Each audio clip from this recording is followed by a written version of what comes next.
Hi everyone, welcome to Net Study. I hope you all are doing well. My dear students, अगर आप इस channel पे नए हैं तो चैनल को सब्सक्राइब करें और साथ ही बेल आइकन को क्लिक करना ना भूलें ताकि आने वाली सभी वीडियो का नोटिफिकेशन आपको सबसे पहले मिले। स्टूडेंट्स, आज का जो हमारा क्वेश्चन है काफ़ी इंपॉर्टेंट है एग्जाम पॉइंट ऑफ व्यू से। इससे रिलेटेड एग्जाम में कई बार क्वेश्चन पूछे जा चुके हैं।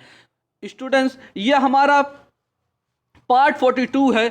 इससे पहले हमने 41 पार्ट डिस्कस कर लिया आपके साथ। स्टूडेंट्स, अगर आपने उसको नहीं देखा है तो आप ज़रूर उस वीडियो को देखें ताकि आपकी जो प्रिपरेशन है एक सही डायरेक्शन में बढ़ चलती रहे। और उसी के साथ साथ माय डियर स्टूडेंट्स, ये हमारी जो ये सीरीज चल रही है डेली जो है मॉर्निंग में 7 बजे आ जाती है। अगर इससे होता क्या है स्टूडेंट्स, ये हम टेलीग्राम चैनल पे क्वेश्चन प्रोवाइड कराते हैं, उसी को हम एक वीडियो के थ्रू एनालाइज करते हैं। और ये एक सही तरीका है कि जो प्रिपरेशन कैसे की जाए एग्जाम की, वो भी शॉर्ट टाइम में और कम पढ़ना पड़े और उससे एक प्रिपरेशन एक सही निकल के आए। ये प्रीवियस इक्वेशन से सॉल्व होता है। स्टूडेंट्स, हमने इस पे रिसर्च किया है। रिसर्च करने के बाद हमने ये सीरीज शुरू की है। माय डियर स्टूडेंट्स, इसमें हम टोटल जो है 2000 क्वेश्चन लगभग डिस्कस करेंगे और ये उन स्टूडेंट्स के लिए है जो यूजीसी नेट जेआरएफ 2022 के लिए तैयारी कर रहे हैं। उसी के साथ साथ स्टूडेंट्स, अगर आपने टेलीग्राम चैनल को ज्वाइन नहीं किया है तो ये इसका लिंक है, यहां से आप ज्वाइन कर सकते हैं। आपको सिंपली करना है, टेलीग्राम में जाना है, आपको सर्च बॉक्स में लिखना है ये, फिर उसके बाद वहां पे ज्वाइन का ऑप्शन आएगा, आप ज्वाइन कर लिए। या अगर आप ये लिखना नहीं चाहते तो हमने वीडियो के लिंक में इसका डिस्क्रिप्शन दे दिया है, डिस्क्रिप्शन बॉक्स में इसका लिंक दे दिया, आप वहां से इसको ज्वाइन कर सकते हैं। आपको वहां पे डायरेक्टली ज्वाइन का बटन मिल जाएगा, आप वहां से ज्वाइन कर सकते हैं। इसमें हम daily previous question, motivational quotes और जो हम इसी प्रीवियस क्वेश्चन की हम वीडियो के थ्रू एनालाइज करते हैं और हम जो है यहाँ पे सभी पेपर 1 के लिए पीडीएफ प्रोवाइड कराते हैं। स्टूडेंट, जैसा कि आप यहाँ पे देख रहे होंगे, यह हमारा टेलीग्राम चैनल की एक इमेज है। हम यहाँ पे वीडियोस, ये पीडीएफ, मोटिवेशनल क्वेट्स और जितने भी हम यहाँ पे क्विज देते हैं यहाँ पे आपको बड़ी आसानी से मिल जाएंगे। आप इसको ज़्यादा से ज़्यादा सॉल्व करें ताकि आपकी प्रिपरेशन जो है, आपका एक जो तरीका है तैयारी करने का, वो सही डायरेक्शन में चलता रहे। आइए स्टूडेंट्स, हम देखें हमारा पहला सवाल क्या है। कहा गया कि क्लासरूम कम्युनिकेशन मस्ट बी। हमसे पूछा गया कि जो क्लासरूम कम्युनिकेशन होता है वो कैसा होना चाहिए। Classroom communication, students, classroom communication जो होगा वो स्टूडेंट सेंट्रिक होना चाहिए। अच्छा, स्टूडेंट सेंट्रिक का मतलब क्या होता है स्टूडेंट्स यहाँ पे, कि जो स्टूडेंट सेंट्रिक का मतलब होता है कि जो एक क्लास में टीचर और स्टूडेंट्स होते हैं उसमें इक्वल रोल प्ले करना, जो स्टूडेंट सेंट्रिक होता है। यानी जो सिर्फ यहाँ पे टीचर ही अब मतलब कम्युनिकेट नहीं करेगा, टीचर ही सारी बातें नहीं बताएगा, बल्कि स्टूडेंट्स को यहाँ पे ज़्यादा से ज़्यादा मौका दे कि ज़्यादा क्वेश्चन को सॉल्व करने में, उनको इंडिपेंडेंट बनाने में ज़्यादा जो है इसमें टीचर मदद करे स्टूडेंट की। ये स्टूडेंट सेंट्रिक होता है। आइए स्टूडेंट सेंट्रिक के बारे में हम आपसे डिटेल में बात करें। कहा गया कि जो सेंटर्ड लर्निंग होती है वो अप्लाई होता है मेनी एजुकेशनल में, जैसे लर्निंग हो गई, टीचिंग हो गई, सपोर्ट अप्रोचेस हो गया, ये सारे जो हैं ताकि वो टैकल कर सके इंडिविजुअल स्टूडेंट्स को, ग्रुप ऑफ द स्टूडेंट्स को and the specific learning needs को, इंटरेस्ट को, प्रेफरेंसेस को एंड कल्चरल बैकग्राउंड को। ये सारी चीज़ें जो है स्टूडेंट सेंट्रिक लर्निंग में आती हैं। माय डियर स्टूडेंट्स, यहाँ पे अगर इसके अप्रोच की बात करें, स्टूडेंट सेंटर्ड अप्रोच की बात करें, इसको लर्नर सेंटर अप्रोच भी कहा जाता है। अच्छा, इसमें होता क्या है इस अप्रोच में कि लर्नर जो होता है वो क्या होता है कि इस अप्रोच में जो होता है वो लर्नर होता है, इसमें टीचर की बात नहीं की जा रही है। और इसका जो मेन फोकस होता है स्टूडेंट्स कि एजुकेशनल प्रोग्राम पे जो मेन फोकस होता है, और ज़्यादा इस पे जोर दिया जाता है, क्या, लर्निंग पे ज़्यादा जोर दिया जाता है कि कैसे जो है लर्नर जो है ज़्यादा से ज़्यादा लर्न करे रेदर देन टीचिंग। यानी टीचिंग के मुकाबले में ज़्यादा से ज़्यादा उनको इम्फेसाइज किया जाता है, फोकस किया जाता है लर्निंग पे, किसको, जो स्टूडेंट्स क्लास में होते हैं। और इसका ओवरऑल गोल क्या होता है एजुकेशन का, कि इस अप्रोच के अकॉर्डिंग बताया गया कि all round development of the child के, यानी जो भी स्टूडेंट्स हैं उनके ऑल राउंड डेवलपमेंट की बात की जाती है इस अप्रोच में। ऑल राउंड डेवलपमेंट का मतलब स्टूडेंट्स यहां पे हो गया, चाहे वो स्किल डेवलपमेंट की बात करें या फिजिकल डेवलपमेंट की बात करें या फिर मेंटल डेवलपमेंट की बात करें, ये सारी जो चीज़ें हैं ऑल राउंड डेवलपमेंट में आ जाती हैं और इसमें सभी चीज़ों पे फोकस किया जाता है। और फिर कहा गया कि जो कैरिकुलम होता है इस क्लासरूम का, यानी जो स्टूडेंट सेंटर का जो कैरिकुलम क्या होना चाहिए, किस पे बेस होना चाहिए, नीड्स पे, इंटरेस्ट पे, एप्टीट्यूड्स पे और एबिलिटीज, जो लर्नर की जो एबिलिटीज हैं उस पे ये जो कैरिकुलम है वो बेस होना चाहिए। और जो इसके अलग अलग लेवल भी होते हैं ताकि वो क्या करे, अनेबल हो सके, योग्य हो सके, उनको योग्य बनाया जा सके, किसको, स्टूडेंट्स को योग्य बनाया जा सके, वो एक्वायर करे नेसेसरी स्किल को, नॉलेज को, एटीट्यूड्स को और जो वैल्यू है, ताकि वो जो उनका फुल पोटेंशियल है उसके लिए वो रियलाइज कर सकें। आई होप फ्रेंड ये सारी चीजें आपको क्लियर हो होंगी। आइए हम देखते हैं हमारा अगला सवाल क्या है। पूछा गया कि best way to react to the wrong answer given by students. इसमें बेसिकली पूछा गया है कि एक स्टूडेंट द्वारा, एक क्लासरूम में एक स्टूडेंट द्वारा कोई रॉन्ग आंसर दिया जाता है, यानी गलत जवाब दिया जाता है। जब टीचर उससे सवाल करता है तो स्टूडेंट के द्वारा एक रॉन्ग आंसर दिया जाता है, गलत जवाब दिया जाता है, तो वहां पे टीचर का रोल क्या होगा, टीचर उसको रिएक्ट कैसे करेगा, हमसे यह पूछा है।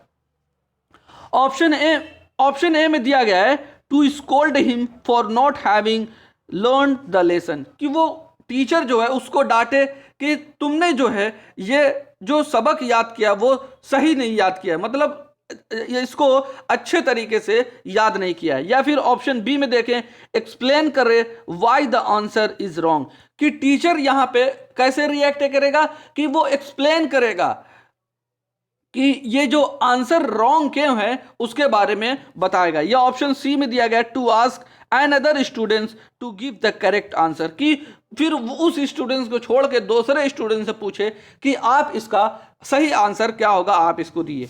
या ऑप्शन डी में दिया गया to ignore the wrong answer and pass the next question, कि जो स्टूडेंट्स जो रॉन्ग आंसर दिया गया है उसको छोड़ के दूसरा क्वेश्चन करने लगे। ये तो हमारा आंसर ही बिल्कुल गलत हो जाता है ऑप्शन। और ये भी गलत हो जाएगा स्टूडेंट की to ask and other students to give the correct answer, कि दूसरे स्टूडेंट से पूछे। इसका जो अप्रोप्रिएट जो आंसर होगा माय डियर स्टूडेंट्स वो ऑप्शन बी होगा, कि जो टीचर होगा वो इस तरीके से रिएक्ट करेगा, एक्सप्लेन करेगा कि अगर तुमने ये गलत जवाब दिया है तो ये क्यों दिया है, टीचर इसको बताएगा। इससे बताने से होगा क्या कि उससे रिलेटेड जो भी स्टूडेंट्स के डाउट है क्वेश्चन से रिलेटेड वो सभी क्लियर हो जाएंगे, उनकी अंडरस्टैंडिंग बढ़ जाएगी। और जितने भी उस क्लासरूम में जितने भी स्टूडेंट्स हैं, अगर उसका जवाब नहीं आ रहा होगा उस सवाल का, तो ये टीचर को बताने से क्या होगा, सभी लोग जो है उनकी उस पर अंडरस्टैंड हो जाएंगे और जो है उसके आंसर जो हैं अच्छे तरीके से, और सभी डाउट्स भी क्लियर हो जाएंगे। डांटना आगे जो स्टूडेंट्स को, ये भी एक सही तरीका नहीं, ये एक नेगेटिव जो है रिस्पॉन्ड जाएगा। आई होप फ्रेंड ये सारी चीजें आपको क्लियर हुई होंगी। आइए हम देखते हैं फ्रेंड्स अगला सवाल। ये स्टूडेंट्स वही सब बातें बताई गई जो हम आपको यहां पे बता चुके हैं। आइए अब देखते हैं अगला सवाल क्या कहा गया, कि which of the following is not open source software. Open source software इसमें से कौन सा नहीं है माय डियर स्टूडेंट्स, इसमें इंटरनेट एक्सप्लोरर जो है ये ओपन सोर्स सॉफ्टवेयर नहीं है, और बाकी लाइनेक्स ओपन ऑफिस और अपाची HTTP सर्वर जो है, ये सारे जो हैं ओपन सोर्स सॉफ्टवेयर में आते हैं, लेकिन इंटरनेट एक्सप्लोरर जो है ये ओपन सोर्स सॉफ्टवेयर नहीं होता। आइए हम इसके बारे में देखें। अच्छा, यहाँ पे एक बात बताएं स्टूडेंट्स, हमने इससे रिलेटेड, ओपन सोर्स सॉफ्टवेयर से रिलेटेड पिछले वीडियो में भी आपसे डिस्कस किया है। इसमें हम सिर्फ आपको बताएंगे यहाँ पे कि ओपन सोर्स सॉफ्टवेयर क्या होता है। स्टूडेंट्स, ये कुछ नहीं, ये सिंपली क्या होता है कि एक लाइसेंस होता है, यानी कि किसी डेवलपर ने, किसी सॉफ्टवेयर बनाने वाले ने सॉफ्टवेयर को बनाया, किसी कंपनी ने, किसी भी, मतलब जो भी इसके पास राइट होता है, जिसके पास, जब वही जो राइट जो होता है वो दूसरे को दे देता है, यानी पब्लिक डोमेन में देता है, तब ये ओपन सोर्स सॉफ्टवेयर में आ जाता है। पब्लिक डोमेन में आने का मतलब क्या होता है कि यहां पे इस सॉफ्टवेयर में क्या होता है कि मॉडिफाई कर सकते हैं लोग, मॉडिफाई कर सकते हैं, इसमें चेंजेबल कर सकते हैं, इसमें स्टडी कर सकते हैं, और जो ये सॉफ्टवेयर होता है इसको एक दूसरे के साथ डिस्ट्रीब्यूट भी कर सकते हैं। ये सारी चीजें ओपन सोर्स सॉफ्टवेयर में आती हैं। आई होप इतनी चीजें स्टूडेंट्स आपके साथ क्लियर हुई होंगी। और ये वही सब चीजें हैं कि ओपन सोर्स सॉफ्टवेयर जो होता है एक टाइप है कंप्यूटर सॉफ्टवेयर का, जिसमें क्या होता है, सोर्स कोड होता है जो रिलीज किया जाता है अंडर एक लाइसेंस के अंडर में इसको रिलीज किया जाता है, जिसमें होता क्या है, कॉपीराइट होल्डर जो होता है वो ग्रांट करता है, यानी स्वीकार, मंजूरी दे देता है कि दूसरे यूजर्स को वो इसको यूज कर सकते हैं और स्टडी कर सकते हैं, चेंज कर सकते हैं, उसको डिस्ट्रीब्यूट कर सकते हैं दूसरे लोगों के साथ। ये ओपन सोर्स सॉफ्टवेयर में आता है। आई होप फ्रेंड ये चीजें आपको क्लियर हुई होंगी। आइए हम देखते हैं अगला सवाल क्या है हमारा।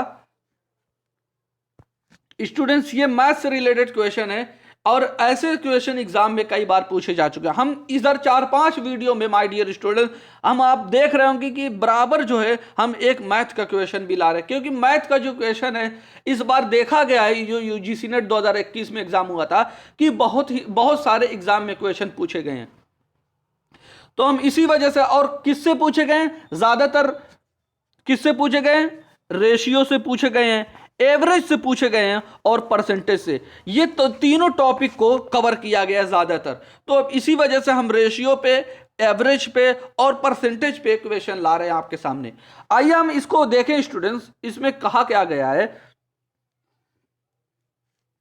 कि the sum of all ages of 2 person, दो व्यक्ति हैं, उनकी जो एज है, उनकी जो उम्र है वो जोड़ के बताई गई, एक साथ दी गई है 50 साल है।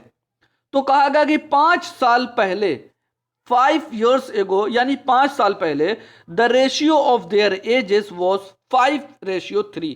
5 साल पहले उनकी जो एज है, उनका रेशियो जो होता है 5:3 हो जाता है। तो हमसे पूछा गया इसमें कि present age of A and B, यानी प्रेजेंट एज बतानी है दोनों की, ए एंड बी की। पहले दे दिया गया ए एंड बी की एज कितनी है, 50 साल है, दोनों की जोड़ के दे दिया गया, सम करके दे दिया गया। फिर 5 साल पहले कहा गया कि इनकी एज का जो रेशियो था वो 5:3 था। तो पूछा गया कि प्रेजेंट एज क्या है ए और बी की। आइए स्टूडेंट्स इसको हम डिटेल में यहां पे आपके साथ डिस्कस करेंगे। तो मान लिया जाए कि अगर जो एज है, ए की जो उम्र है वो x ईयर है, तो और दोनों की हमें जो दोनों व्यक्ति की, यानी दोनों व्यक्ति की जो उम्र दी गई है वो 50 साल दी गई है। तो बी की उम्र क्या हो जाएगी, अगर ए की x है तो बी की उम्र क्या हो जाएगी, 50 - x हो जाएगी। 50 - x से तो ही होगी। मान लीजिए x ए की उम्र x है तो बी की, हमें दोनों की उम्र पता थी 50 साल, तो हम x जब माइनस कर देंगे 50 में तो हमें बी की उम्र तो यहां पे मिल जाएगी, बी की तो आयु मिलेगी। तो वही यहां कहा गया है। और कहा गया कि 5 साल पहले उनका जो एज का रेशियो था वो ये था। अगर 5 साल पहले स्टूडेंट्स कहा गया तो हम 5 साल माइनस कर देंगे एक्स में से, यानी पहले कहा गया है। अगर बात कहा गया होता तो हम एक्स में प्लस कर देते, पहले कहा गया है इसी वजह से हम इसमें एक्स माइनस कर रहे हैं। तो ए की जो एज होगी वो x माइनस 5 हो जाएगी, और जो b की एज होगी वो 50x माइनस 5 हो जाएगी। 50x क्यों होगी माय डियर स्टूडेंट्स, वो यहाँ से कि जो b की जो एज होगी वो 50 माइनस एक्स है, 50 माइनस एस लिखे, फिर दोनों में से हम 5 माइनस करेंगे, क्योंकि दोनों में हमें कहा गया है कि 5 साल पहले, तो इस वजह से यहाँ भी 5 माइनस करेंगे, तो यहाँ पे क्या निकल के आएगा, 45 माइनस एक्स निकल के आएगा।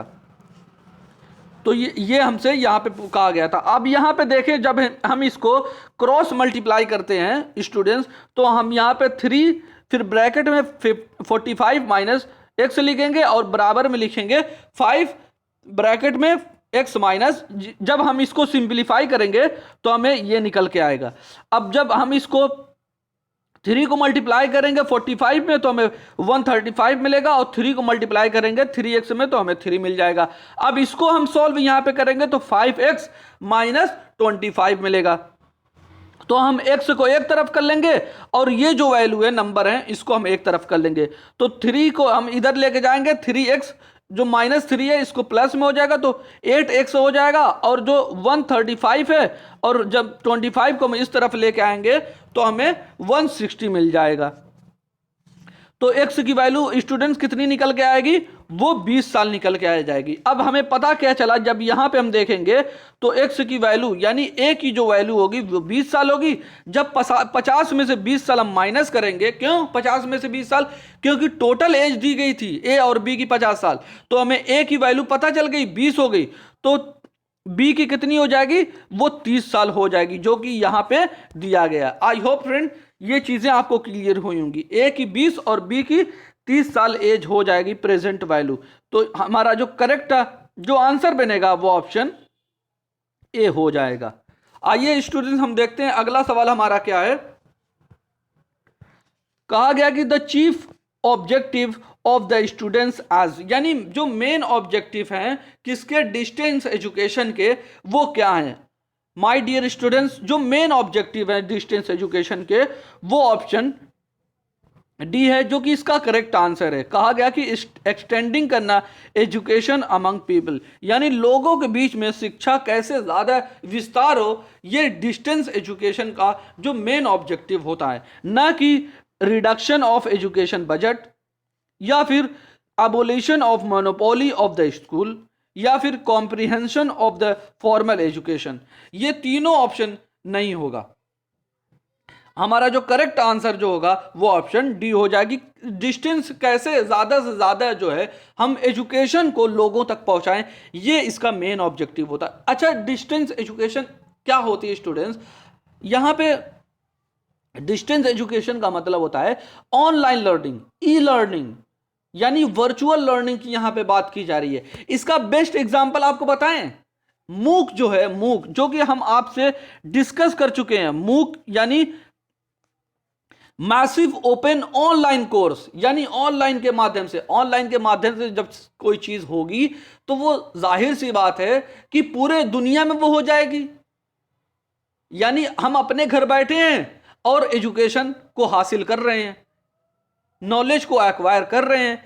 ये ऑनलाइन यानी डिस्टेंस एजुकेशन का ये मतलब होता है कि मतलब पूरी दुनिया में कहीं भी आप हो, कभी भी हो, नॉलेज को एक्वायर करें, जो कि हमें ऑप्शन में दिया गया है एक्सटेंडिंग करना, यानी विस्तार करना एजुकेशन का लोगों के बीच में। My dear students distance education क्या होता है, हम इसके बारे में आपके साथ डिटेल में एक अलग से वीडियो लेके आएंगे। तब तक इस वीडियो को हम यहीं पे एंड करेंगे। हम मिलेंगे आपके साथ एक नई वीडियो में और नए क्वेश्चन के साथ। तब तक आप खुश रहिए और अपना ख्याल रखिए। Thank you for watching video. God bless you all.